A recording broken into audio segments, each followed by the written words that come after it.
तुम्हाला रगडा बनवून दाखवला. आता पापडची रेसिपी दाखवते. हा मैदा आहे 1 वाटी, गव्हाचं पीठ आहे 1 वाटी आणि त्याचे बेसन पीठ आणि चण्याचं पीठ आहे अर्धा वाटी घेतलेली, 1 चमच जिरा, 1 चमच मसाला घातला आहे, चवीपुरता मीठ, थोडंसं ओवा टाकते.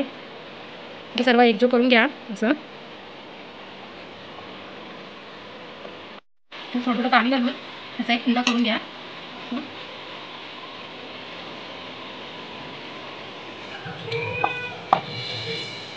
असं मी सगळं मळून घेतलं आहे. मैदा असल्यामुळे टाईट वाटतो पीठ इकडे. थोडंसं तेल लावते. आता तेल सगळं मळते. थोडंसं तेल टाका, मळून घ्या तेलामध्ये पण. सगळं गोल करून घ्या. तेल टाकायला घ्या.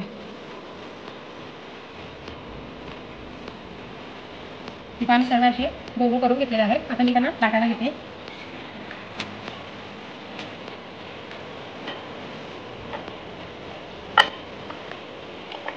एकदम पातळ वाटून घ्या आणि ते कडक होण्यासाठी.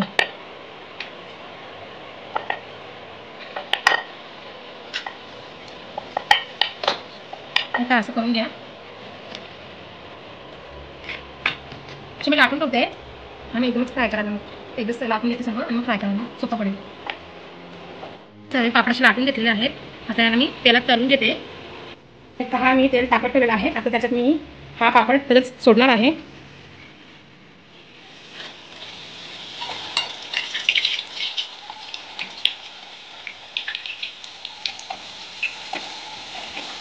दाबूया.